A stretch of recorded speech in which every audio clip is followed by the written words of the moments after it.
Good morning, everybody, and this is your Dow Jones day trade setups for today. So, a couple of things, and I think just zoom out to the weekly just to get the weekly view.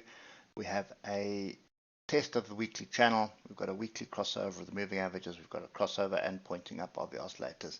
This is all pointing to the fact that this could be a bull flag. So, you need to pay very close attention to the zone. Look to the left, you'll see a lot of potential resistance here. It was support 2 years ago, it was resistance last year. So that is where we are at the moment. So when you start looking for opportunities, it's very difficult for us at the moment. You can see we do have diversions. We're testing this topper channel. We're not really breaking through it. You'd want to see an 8-hour break and then a pullback before you start saying that that channel is something we need to pay attention to. So we are finding support here at 33,855, and if you start drilling down through the time frames, you're going to see big up, big down, big confusion here. Trend is up. That's no two ways about that. Diversions, trend is up. There's lots, there's lots of bearish setups. There's lots of bullish setups. The bearish setups you need to wait for confirmation though, so you can't just pointless just jumping in on them. Like this here, you jump in on it, you're going against the trend, and you would have been burnt. So, typical story going into the close of the market. So we drop, and then last 2 hours of the market basically rally.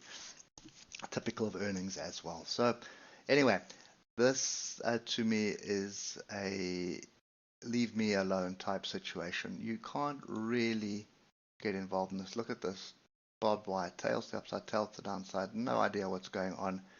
Then you start breaking through. You'd expect a rejection of this area. You get some rejection here, but then all of a sudden you just get a fly through the top. So this level, the bottom here, was a buying opportunity, 33,854. I don't know if I would have got that. Didn't get it, didn't see it. So hindsight being a perfect science. You can see the structure there off the 8-hour level. Now where is the 8-hour level? There it is there. Just a little bit skew, so there it is there. So when you drop down, you see it clear as day, and drop down to 15 minutes, clear as mud, inside bar, pin bar, off structure. Anyway, so this is a messy market. It's not really breaking through this trend line. You can see how we respected it yesterday, eventually get above it.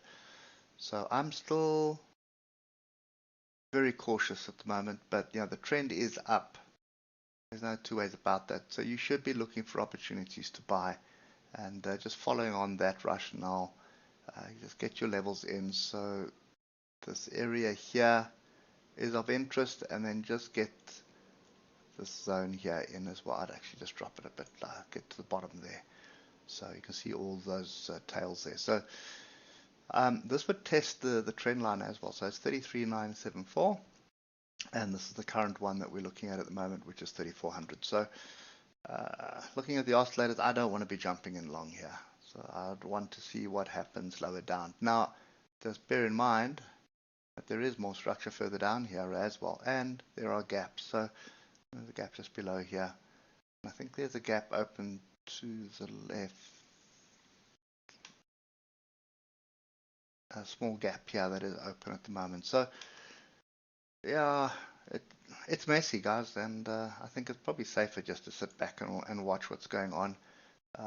Or alternatively, you're looking at this zone, but I would keep my position side very small and stop very tight and expect to take the stop loss. To be honest, that's going to be a gamble.